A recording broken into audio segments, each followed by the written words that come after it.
नमस्कार, स्वागत है आपका। मैं हूं आपके साथ योगेश पांडे। सुबह से ही लगातार इंडिया वॉइस पर आप चुनावी नतीजों को पल पल के अपडेट देख रहे हैं और रुख करेंगे इस वक्त की बड़ी खबर का। इस वक्त की बड़ी खबर आ रही है, दर्शकों को बता दें कि बड़ी खबर इस वक्त की आ रही है। गुजरात में बम्पर जीत की ओर भारतीय जनता पार्टी बढ़ती नजर आ रही है। बम्पर जीत की ओर अग्रसर नजर आ रही है बीजेपी। और इस वक्त की बड़ी खबर, भूपेंद्र पटेल 80,000 वोटों से आगे चल रहे हैं। रिकॉर्ड तोड़ती हुई बीजेपी नजर आ रही, खुद का रिकॉर्ड ही तोड़ती नजर आ रही है। भारतीय जनता पार्टी शानदार जीत की तरफ नजर आ रही है। कांग्रेस को एक बार फिर से गुजरात में झटका लगता नजर आ रहा है। आम आदमी पार्टी को महज 6 सीटें पर बढ़त मिलती नजर आ रही है। तो इस वक्त की बड़ी खबर, 14वें राउंड की वोटिंग में भी आम आदमी पार्टी पीछे ही चल रही है। बीजेपी प्रत्याशी लगातार बढ़त आगे बनाए हुए हैं। गुजरात में बम्पर जीत की ओर अग्रसर है भारतीय जनता पार्टी, अपना ही रिकॉर्ड तोड़ती नजर आ रही है। सीएम भूपेंद्र पटेल भी आगे चल रहे हैं और बम्पर वोटों से, बम्पर मार्जिन से आगे चल रहे हैं। ये बड़ी खबर दर्शकों तक पहुंचा रहे हैं। हिमाचल के रुझानों में कांग्रेस को बहुमत मिलता नजर आ रहा है। कांटे की टक्कर बताई जा रही है। हिमाचल प्रदेश में कांग्रेस 37 सीटों पर आगे चलती नजर आ रही है। जयराम ठाकुर 20,000 वोटों से आगे चल रही है। वहीं हिमाचल के रुझानों में कांग्रेस को बहुमत नजर आ रहा है।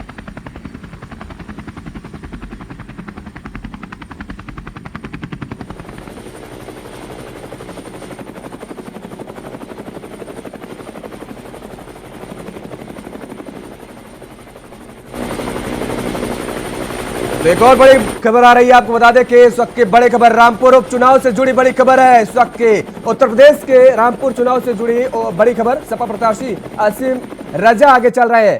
आसिम रजा 5,206 वोटों से आगे चल रहे हैं। इस वक्त की बड़ी खबर आपको बता दें, रामपुर उपचुनाव से जुड़ी बड़ी खबर है।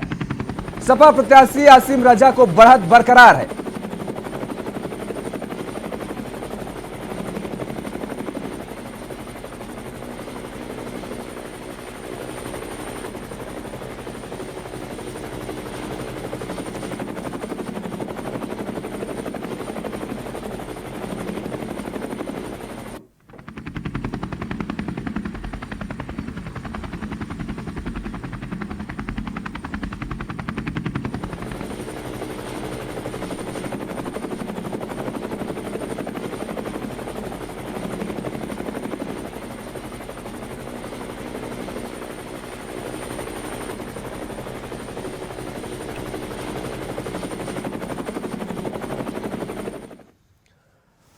तो लगातार जिस तरीके से हम आंकड़े सुबह से ही दिखा रहे हैं और आपको किस तरीके से हर सीटों के पल पल की अपडेट दे रहे हैं।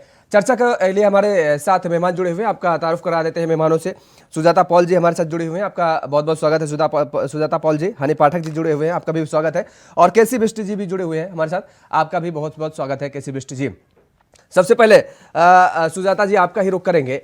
जिस तरीके से नतीजे आ रहे हैं, भारतीय जनता पार्टी का अगर जिक्र करें, गुजरात में शानदार बढ़त बनाई हुई है। एक बार फिर से कांग्रेस को बड़ा झटका लगता नजर आ रहा है। ये फाइनल टैली नहीं है, फाइनल टैली का इंतजार करना चाहिए, मगर निश्चित तौर पर हम लोकल मुद्दों पर चुनाव लड़े और प्रधानमंत्री जी ने आचार संहिता का उल्लंघन किया। आपको याद है कि वो रोड शो जो उन्होंने किया, वो एम्बुलेंस और अपने जो 27 साल के अचीवमेंट है वो उन्होंने ना तो शोकेस किया, ना जनता को उससे लगता है कि गुजरात की जनता को कोई मतलब है। लेकिन अगर आप दूसरी तरफ हिमाचल प्रदेश को देखते हैं, हमने वहां पे भी लोकल इश्यूज को लिया और वहां पर हम बढ़त की तरफ जा रहे हैं।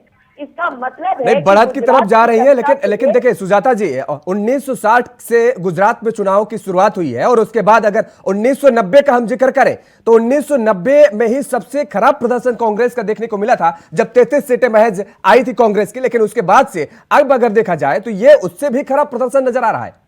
देखिए, ये लोकतंत्र है, इसमें कोई खराब और अच्छा प्रदर्शन नहीं होता। जनता जनार्दन होती है और जनता ही बताती है कि उनके मुद्दे क्या हैं, उन्हें किस चीज से मतलब है। अगर महंगाई से कोई मतलब नहीं, अगर मोरबी ट्रेजेडी से कोई मतलब नहीं, तो ये जनता की इच्छा होती है, उसका सम्मान किया जाना चाहिए। लेकिन असली इश्यूज वही हैं और आज भी जनता के बीच में रहकर हम उनके लिए कार्य करते रहेंगे। हमारे खिलाफ आम आदमी पार्टी को उतारा गया था जानबूझ के, ताकि वो हमारे वोट काटे। और उनको उन जगहों पर उतारा गया जहां जहां पर हम मजबूत थे। ठीक है। तो आम आदमी पार्टी भारतीय जनता पार्टी की बी टीम के रूप में काम करती रही, मगर ये स्ट्रैटेजी हमेशा काम नहीं करेगी। आज अगर करी है तो भी आप आम आदमी पार्टी को देखिए, सुबह तो कोई 12 सीट पे बढ़ा तो 14 सीट पे बढ़ा दिखा रहा था, अब तो 6 सीटों पे पहुंच गए हैं। तो अभी थोड़ा और इंतजार करना चाहिए। जितनी बढ़त इनकी सुबह थी उससे आधे से भी कम पे ये पहुंच गए हैं। इसलिए कांग्रेस पार्टी भी आगे उनका परफॉर्मेंस कैसे हमारा बढ़ता है वो भी हमारे लिए भी देखने की बात है। लेकिन विधानसभा के अंदर हो या बाहर, हम विपक्ष में हो तो अच्छी बात है, जनता की आवाज उठाएंगे ये कह रही हैं, और जनता की आवाज उठानी भी चाहिए। कैसे जी, जिस तरीके से देखिए बड़ा आरोप लगाया जा रहा है, भाई आप बी टीम की तरह काम कर रहे हैं और आपकी वजह से ही कांग्रेस को गुजरात में बड़ा नुकसान उठाना पड़ रहा है। और इस वक्त की बड़ी खबर आ रही है, आपको बता दें कि इस वक्त की बड़ी खबर है, मैनपुरी उपचुनाव से जुड़ी बड़ी खबर आ रही है। उत्तर प्रदेश के मैनपुरी उपचुनाव से जुड़ी बड़ी खबर है। खुद के बूथ पर हारते नजर आ रहे हैं भारतीय जनता पार्टी के उम्मीदवार रघुराज शाह के धौलपुर बूथ से 187 वोटों से हारते नजर आए। मैनपुरी उपचुनाव से जुड़ी यह बड़ी खबर है। खुद के बूथ से हारते नजर आ रहे हैं भारतीय जनता पार्टी के उम्मीदवार, अपने ही बूथ पर अपना कब्जा नहीं जमा पाए और खुद के बूथ से ही हारते नजर आए। मैनपुरी उपचुनाव से जुड़ी यह बड़ी खबर है। दर्शकों को बता दें कि रघुराज शाह अपने ही बूथ से हारते नजर आए। और खतौली उपचुनाव से जुड़ी इस वक्त की बड़ी खबर आ रही है। आपको बता दें कि दरअसल 9वें राउंड में भी आरएलडी की बढ़त लगातार बरकरार है, जिस तरीके से दावे किए जा रहे हैं। और मदन भैया लगातार बढ़त बनाए हुए खतौली उपचुनाव से जुड़ी यह बड़ी खबर है। लगातार जो दावे किए जा रहे थे समाजवादी पार्टी की तरफ से और आरएलडी की तरफ से, उन दावों में कहीं ना कहीं सच्चाई नजर आ रही है। अब जिस तरीके से जो मतदान हुआ और उसके बाद अब काउंटिंग जारी है, काउंटिंग के बाद जो नतीजे सामने आ रहे हैं उसमें इस बात का खुलासा साफ तौर पर हो रहा है कि दरअसल वास्तव में एक बार फिर से समाजवादी पार्टी और आरएलडी का जो रुख था वो जनता के बेस पर बनता नजर आया। कैसे जी रुख करेंगे आपका? आरोप वही बी टीम के रूप में काम कर रही है आम आदमी पार्टी। जवाब सबसे रुक रखा है, बक्सा जी के साथ भी रुक रखा था मेरा जवाब। आते हैं हनी जी, आते हैं आपके पास, आते हैं बस 10 मेरा सेकंड। जवाब सबसे रुक रखा है। अरे मेरा नाम जोत सिंह बिष्ट है, आप केसी बिष्ट गलत बोल रहे हैं। चलिए जोत सिंह बिष्ट, माफ कीजिएगा, ठीक है। हाँ, मैं जो कह रहा हूँ ना कि मैं अभी इनकी पॉल मैडम की बात सुन रहा था। एक कहावत कहते हैं कि नाच न जाने आंगन टेढ़ा। खड़गे साहब जो है वो राष्ट्रीय अध्यक्ष बन गए कांग्रेस के, लेकिन अब भी पोस्टरों पर बड़े बड़े फोटो उनके बजाय राहुल गांधी जी के लग रहे हैं। यानी पार्टी के नेता राहुल गांधी हैं। और गुजरात और हिमाचल चुनाव में राहुल गांधी रणछोड़ दास बन करके दोनों जगह चुनाव प्रचार में नहीं जाते हैं और साउथ की यात्रा करते हैं भारत जोड़ो यात्रा के नाम पर। तो मान लो कि under the table Bharatiya Janata party और कांग्रेस की लीडरशिप में कुछ ना कुछ ऐसा हुआ सोनिया जी को और राहुल जी को ईडी के पास बुलाने के बाद कि राहुल गांधी ने दोनों जगह चुनाव प्रचार में न जाने की सहमति देने पर कुछ अंडर द टेबल फैसला हुआ। और उसी का परिणाम है कि आज कांग्रेस की गुजरात में इतनी बुरी हालत। चलिए सुजाता जी आएंगे आपके पास। आम आदमी पार्टी पर जो आरोप लगा रहे हैं, मैं एक सवाल करने चाहता हूँ। और ये कहते हैं कि भाजपा ने हमको गुजरात में चुनाव लड़ने के लिए भेजा, तो दिल्ली में एमसीडी के चुनाव में क्या हुआ, इस पर भी तो बात करनी पड़ेगी ना कि दिल्ली के एमसीडी चुनाव में कांग्रेस की हालत ये 9 पर किसने पहुंचाई 250 में से, इसका जवाब भी सुजाता पॉल को देना चाहिए। सुजाता जी आपके पास आएंगे क्योंकि काफी देर से हमने, ठीक है, काफी देर से जो है सबसे बड़ी पार्टी है उसको किनारे करके जो देश की सबसे छोटी पार्टी ने किनारे बिठा दिया। ठीक है, इस पर भी जवाब सुजाता जी देंगे। सुजाता जी आपके पास आएंगे, लेकिन उससे पहले क्योंकि काफी देर से हनी पाठक जी इंतजार कर रही है अपने जवाब का। हनी जी आप बोलिए। इससे पहले बबीता जी जब एंटर की तो उनसे भी यही जवाब दिया था सुजाता पाल जी ने, जो से जिनको निशाना साधते हुए कि आम आदमी पार्टी ने, इन्होंने खुद ही 70 साल पुरानी पार्टी कल की आई हुई नई पार्टी के साथ अपना कंपटीशन करती नजर आ रही है। तभी अपने आप को बता दिए हैं कि हम कितने एकदम जाते हुए पार्टी है, विनाश की तरफ हमारी पार्टी जा रही है। तो ये कंपटीशन एक नई पार्टी से करती नजर आ रही है। हमने तो आम आदमी पार्टी से अपना कंपटीशन नहीं किया। और इनको मेरी पूछ लीजिए, नरोदा पार्टियां में भारतीय जनता पार्टी की भारी जीत होने वाली है। क्योंकि 97 हत्याओं के आरोपी की दोषी की बेटी पायल कुकरानी को टिकट किसने दिया? तो भारतीय जनता पार्टी ये समझ ले, ना तो ये संघीय ढांचे में विश्वास करती है, ना ये लोकतंत्र में विश्वास करती है, ना संविधान में। सुजाता जी आते हैं आपके पास। जीत भी रहे हैं तो ये लोकल इश्यूज पे नहीं। सुजाता जी आते हैं आपके पास। भाई आपको देखिए, आपको आपकी बात रखने का पूरा मौका देते हैं। मुझे लगता है कि अपनी अपनी बारी का इंतजार करिए और अपनी अपनी बातें अपनी अपनी बारी में रखिए, तो बेहतर तरीके से चर्चा हो पाएगी, सार्थक चर्चा हो पाएगी। नहीं क्या ये डिबेट की मर्यादा? ठीक है। हाँ जी बोलिए, आप बोलिए। और दूसरी बात मैं ये कहना चाहूंगी, ज्योत सिंह बिष्ट जी, आपको बहुत बहुत एमसीडी चुनाव की हार्दिक शुभकामना और बधाई। लेकिन ये जो आपने शब्द कहा अंडर द टेबल वाला, ये ठीक नहीं है।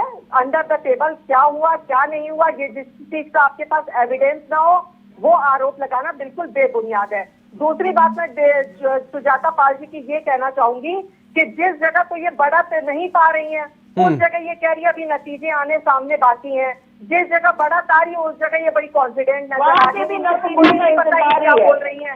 देखिए इनकी ये जो बचपने वाली आदत है ना, बचपना क्या इन्होंने 97 हत्याओं के बेटी की बेटी। ठीक है, और रुक करेंगे इस वक्त की बड़ी खबर का। बड़ी खबर आ रही है, दर्शकों तक पहुंचा रहे हैं। हम बता दें कि गुजरात से जुड़ी बड़ी खबर है। बारडोली से बीजेपी के प्रत्याशी को बढ़त मिली है लगातार। आपको बता दें कि गोंडवे से बीजेपी के नरेश जीत दर्ज कराई है। नरेश ने जीत दर्ज करा ली है। मांडवे से बीजेपी के अनिरुद्ध भी जीत चुके हैं। तो एलिस ब्रिज से बीजेपी के अमित शाह जीते। बड़ी खबर, वलसाड से बीजेपी के भरत पटेल को जीत मिली है, जीत हासिल हुई है। नवसारी से बीजेपी के राकेश देसाई को भी जीत मिली है। और इस वक्त की एक और बड़ी खबर आ रही है, दर्शकों तक बता दें कि हिमाचल चुनाव से जुड़ी बड़ी खबर है। कांग्रेस 39 सीटों पर आगे चल रही है, जबकि बीजेपी महज 26 सीटों पर ही आगे चल रही है। तो हिमाचल के विधायकों को छत्तीसगढ़ नहीं ले जाएंगे, ये बात कही गई है छत्तीसगढ़ के मुख्यमंत्री भूपेश बघेल की तरफ से। दरअसल कांग्रेस के विधायकों को शिफ्ट करने की चर्चा शुरू हो गई है। जिनको जीत मिल रही है उन विधायकों को शिफ्ट किया जाएगा। और एक बार फिर से यह साफ कर दिया गया है मुख्यमंत्री भूपेश बघेल की तरफ से। दरअसल कांग्रेस के जीते हुए विधायकों को छत्तीसगढ़ नहीं ले जाया जाएगा। हनी जी आपका रुख करेंगे, अपनी बात पूरी करिए आप। और दूसरी बात ये मैं कह रही हूँ कि ये कह रही है कि गुजरात की जनता ने हमें नहीं अपनाया, गुजरात की जनता गलत जा रही है। और जहाँ पर इनकी बढ़त नजर आ रही है वहाँ की जनता सही है, दूसरे की जनता खराब है। इंडिया वॉइस का अनुरोध करना चाहूंगी कि आज सुजाता जी देखिए, आपको सुजाता जी एक सेकंड। भारतीय जनता पार्टी का चार चरित्र चेहरा है, ये है उनका मुखौटा। एक सेकंड, हनी जी रुकिए। सुजाता जी ये बताइए भाई, आपको आपकी बात रखने का पूरा मौका दिया जाता है। आप अपनी बारी का इंतजार करिए, जब आपको समय मिलता है तब आप अपनी बात रखिए। झूठ बोलने दे रहे हैं, करेक्ट भी नहीं करेंगे। नहीं ठीक है, झूठ बोलेंगे तो उसका आप खुलासा करिए ना, लेकिन अपनी बारी में करिए। अब इस तरह में तो ना तो आपकी बात साफ हो पाएगी और ना ही हनी जी की बात साफ हो पाएगी। इनकी बात तो साफ रहते ही नहीं है, सरकार में आ जाते तो भी साफ नहीं होती। अपनी बारी में करिए, बचकानी हरकत मत करा करिए डिबेट में। ठीक है हनी जी बोलिए आप। हनी जी मानती, ठीक है सवाल ले लीजिए। हनी जी ये मानती है कि आने वाले समय में, माफ करिएगा रोकिएगा इस समय आपको। और इस वक्त की एक और बड़ी खबर आ रही है, राजस्थान से बड़ी खबर। सरदार शहर उपचुनाव से जुड़ी यह बड़ी खबर है। कांग्रेस के अनिल शर्मा भारी मतों से जीते हैं, भारी मतों से जीत दर्ज कराई है अनिल शर्मा ने। औपचारिक ऐलान अभी बाकी है फिलहाल, लेकिन जीत दर्ज करा ली है। और इस वक्त की बड़ी खबर राजस्थान से, जहां पर कांग्रेस के अनिल शर्मा ने भारी मतों से जीत दर्ज की है। औपचारिक ऐलान अभी बाकी है फिलहाल। राजस्थान में सरदार शहर से जुड़ी बड़ी खबर है। कांग्रेस के अनिल शर्मा भारी मतों से जीत दर्ज कराया है उन्होंने, और अभी औपचारिक ऐलान फिलहाल बाकी है। एक और बड़ी खबर आ रही है इस वक्त की, बता दें दर्शकों को कि बिहार से जुड़ी बड़ी खबर, जहां पर कोढ़नी उपचुनाव से ये जुड़ी बड़ी खबर है। कोढ़नी में 14वें राउंड की गिनती पूरी हो चुकी है और इसके साथ ही जेडीयू के मनोज कुशवाहा बीजेपी से आगे चलते नजर आ रहे हैं। 1200 वोटों से आगे चल रहे हैं जेडीयू के प्रत्याशी कोढ़नी उपचुनाव से जुड़ी यह बड़ी खबर है। जेडीयू के प्रत्याशी आगे चल रहे हैं। कोढ़नी में 14वें राउंड की गिनती पूरी हो चुकी है। जेडीयू के मनोज कुशवाहा बीजेपी से आगे चलते नजर आ रहे हैं। हनी जी, आपका रुख करेंगे। ये मानती हैं कि आने वाले समय में आपके सामने यदि कोई प्रतिद्वंदी है तो वो आम आदमी पार्टी है? नहीं, देखिए ऐसा है, ऐसा भी नहीं कि आने वाले समय में कोई प्रतिद्वंदी है तो आम आदमी पार्टी है। ये है कि जो भी पार्टी अपना कार्य कर रही है करती रहे। मैं बधाई देना चाहूंगी ज्योत सिंह बिष्ट जी को कि इन्होंने एमसीडी चुनाव में बड़ी बढ़त हासिल करी है और मेहनत कर रही है। तो चलिए, कोई पार्टी मेहनत तो कर रही है ना, कर रही है मेहनत। बिल्कुल 70 साल पुरानी पार्टी इनको अपना कॉम्पिटिटर मान रही है। इससे बड़ी बात 70 साल पुरानी पार्टी के लिए क्या होगी कि ज्योत सिंह बिष्ट जी को तो बधाई मैं देती हूँ कि 70 साल पुरानी पार्टी आपको कॉम्पिटिटर मान रही है। और बिष्ट जी की एक बात से मैं पूरी तरह सहमत हूँ और खुला समर्थन देती हूँ मैं इंडिया वॉइस के चैनल पर कि उन्होंने बिल्कुल एक बात सत्य बोली कि खड़गे जी की पोस्टर पे तो कहीं भी फोटो नहीं है और वो राष्ट्रीय अध्यक्ष है। हर जगह राहुल गांधी आज भी है। जैसे मनमोहन सिंह जी एक कठपुतली हुआ करते थे, वैसे ही खड़गे जी आज कठपुतली हुआ करते हैं। ठीक है। भारत प्रधानमंत्री के लिए तो अपने पार्टी के लोग तो भारत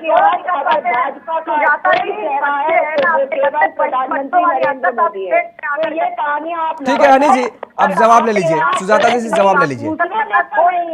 एक नेता के अलावा कुछ चेहरे के अलावा चेहरा नहीं है। बिल्कुल भी गुजरात में मुख्यमंत्री नहीं, मुख्यमंत्री के साथ पूरी कैबिनेट बदल देते हैं। आप उत्तराखंड में तीन मुख्यमंत्री देते हैं, विधानसभा के 7 दिन से 2 दिन कर देते हैं क्योंकि चुनावों के प्रचार में आपको जाना होता है। आपके मुख्यमंत्री नाकारा, निकम्मे और नकार है। उत्तराखंड की विधानसभा के पता से आपके मंत्री, आपके नेता का झूठ बोलते हैं। ये है 4 चेहरा भाजपा का। आपके पास अगर कुछ भी है तो वो है नफरत फैलाना, लोगों को विभाजित करना, लोगों को भ्रमित करना। मुद्दों का काम नहीं करेंगे, सरकार आप मुख्यमंत्री बदलते रहेंगे। यही तरीका होता है भारतीय जनता पार्टी का। तो ध्रुवीकरण करना और दोनों लोगों को रोकेंगे। सुजाता जी आपको भी और हनी जी आपको भी। आप दोनों लोग रुकने का नाम नहीं ले रही हैं। आप अपनी बारी में का इंतजार नहीं कर रही हैं। जब एक लोग बोलते हैं तो दोनों लोग बोलने लगते हैं। समस्या ये है। मैं एकदम चुप थी, बिल्कुल गलत बात। इन्होंने इंटरप्ट किया, मेरी बात को एकदम आने नहीं दिया। उसके बाद मैंने इनकी बात को इंटरप्ट किया। मैं डिबेट की मर्यादा को बहुत बारीकी से और अच्छे से समझती हूँ और एंकर की मर्यादा भी मैं बहुत अच्छे से जानती हूँ। आप एक बार मुझे चुप होने को कहिए, मैं दोबारा नहीं बोलूंगी। ठीक है, आप जवाब ले लीजिए। आप जवाब ले लीजिए। हनी जी आपने सवाल इतने सारे कर दिए हैं, जवाब देने का मौका भी तो दीजिए सुजाता जी को। सुजाता जी बताइए भाई, कहीं अध्यक्ष साहब की तस्वीर नजर नहीं आ रही है आपके, और हर जगह जो तस्वीर नजर आ रही है वो किसकी? राहुल गांधी की। देखिए, ये इनकी गलतफहमी है। हमारे पास मल्लिकार्जुन खड़गे, मगर इन्हें कितनी चिंता है। भारतीय जनता पार्टी की पूरी ट्रोल आर्मी लगी रहती है। हमारे नेता राहुल गांधी को बदनाम करने की पूरी कोशिश करी है, मगर आज देश देख रहा है कि एक नेता ऐसा है जो इस सरकार से सवाल उठा सकता है। एक नेता ऐसा है जो विभाजन की राजनीति या घटिया राजनीति में विश्वास नहीं करता। बिल्किस बानो के हत्यारों को, रेपिस्ट को छोड़ने वाली ये पार्टी है। इनकी पार्टी के अंदर रेपिस्ट है। उत्तराखंड में जहाँ से अनी पाठक जी आती हैं, इनके संगठन महामंत्री होते थे संजय कुमार, और उन्होंने एक महिला का यौन शोषण किया था। पूछिए, इनसे खड़ी हुई थी। एक और है जो द्वाराहाट के विधायक थे, उन्होंने किस प्रकार से एक लड़की को एक बच्ची की मां बना दिया। ये महिलाएं खड़ी हुई उस महिला के साथ। अंकिता भंडारी की हत्या हो गई, क्या ये खड़े हुए उसके लिए? क्या उसके परिवार के साथ खड़े हुए? तो ये जो भारतीय जनता पार्टी है, इनका 4 चरित्र चेहरा यही है कि हम मोदी जी के नाम पर चुनाव लड़ते हैं और हम लोगों के अंदर डर फैलाते हैं। देखिए एंकर महोदय, बहुत महत्वपूर्ण होता है कि कोई भी नेता हो, देश का सर्वोच्च नेता, देश का प्रधानमंत्री, लोगों के अंदर हिम्मत भरता है, डर और नफरत नहीं। आज अगर कोई भी चुनाव भारतीय जनता पार्टी जीतती है तो वो ध्रुवीकरण और नफरत को भर कर जीतती है। तो ये देश ऐसे कब तक चलेगा, ये देखने वाली बात है। मगर मैं फिर कहूंगी, जनता जनार्दन। ठीक है, बिल्कुल सुजाता जी, लेकिन देखिए समझने वाली बात है और मुझे लगता है कि जनता बेहद समझदार है। सुजाता जी आपको यहाँ पर रोकेंगे और उत्तर प्रदेश के उपचुनाव को लेकर के इस वक्त की बड़ी खबर आ रही है। दरअसल मैनपुरी सीट से लगातार डिम्पल यादव बढ़त बनाई हुई है। शिवपाल यादव ने क्या कुछ कहा है, पहले वो आपको सुनाते हैं। समाजवादी, लेकिन नेताजी के आदर्शों की जीत है। और यहाँ पर जो समाजवादी सरकार ने जो विकास कराया था उसकी जीत है। तो जो जिस तरह से जनता ने वोट किया है, बहुत बड़ी लीड दी है, तो क्या लगता है आपको कि जनता ने क्या चीज़ें देखी, क्योंकि आपकी प्रतिष्ठा भी लगी हुई थी यहाँ पर? देखिए, जितना भी यहाँ पर मंत्रियों ने और सरकार ने यहाँ पर अधिकारियों को जो आदेश दिए से कम वोट पड़ने देना, तो यहाँ की जनता ने चुनौती स्वीकार करके नेताजी के नाम पर, नेताजी के आदर्शों पर, विकास पर वोट दे दिया है। और सारे रिकॉर्ड जो मैंने कहा था कि हमारा रिकॉर्ड, यहाँ के लोग, यहाँ की 2024 का क्या मैसेज है? लेकिन नेताजी के आदर्शों की जीत है। तो सुना आपने शिवपाल यादव को नेताजी के आदर्शों की जीत और विकास की जीत बताते नजर आए शिवपाल यादव। ठीक है सुजाता जी, रुक करेंगे आपका। चलिए, सुजाता जी संपर्क नहीं हो पा रहा है शायद, लेकिन इस बीच जिस तरीके से जो बातें सामने आ रही हैं और ये कहा जा रहा है कि जीत किसकी हो रही, तमाम सारे आरोप प्रत्यारोप लग रहे हैं। ज्योत सिंह बिष्ट जी, अगर हम जिक्र करें कि जिस तरीके से मैनपुरी में ये बात कही जा रही है कि ये नेताजी के आदर्शों की जीत है, नेताजी को लेकर के ये कहा जा रहा है कि उनके विकास की जीत है ये, लेकिन आम आदमी पार्टी उत्तर प्रदेश में भी खड़ी नहीं हो पाई, स्टैंड नहीं कर पाई। वही नजर आ रहा है गुजरात में भी। गुजरात में आपने जोर शोर से चुनाव प्रचार प्रसार किए, लेकिन अपने आप को स्टैंड कहां कर पा रहे हैं? देखिए, आम आदमी पार्टी इस देश की सबसे नई पार्टी है। हमारी पार्टी सदस्यता के हिसाब से अगर हम देखेंगे तो जैसे भाजपा कहती है कि हम दुनिया की सबसे बड़ी पार्टी है, हम कहते हैं कि हम सबसे छोटी पार्टी है, हम संसाधनों में सबसे कमजोर पार्टी है। उसके बावजूद इन 10 सालों में, 12 से 22 के वक्त में, 10 साल में दिल्ली में दूसरी बार सरकार है, पंजाब में सरकार बन गई। उसके बाद हमारी तीसरी दस्तक गुजरात में थी, जहां पर केजरीवाल जी ने वहां पर जाकर के गुजरात के लोगों से स्वास्थ्य, शिक्षा, बिजली, पानी, वहां पर जो भ्रष्टाचार मुक्त गुजरात बनाने की बात कही, तो उसको लोगों ने हाथों हाथ लिया और लोगों ने उस पर जो अपना चुनावी रैलियों में समर्थन देकर के उत्साहवर्धन किया, वो हमारे लिए बहुत उत्साहजनक है।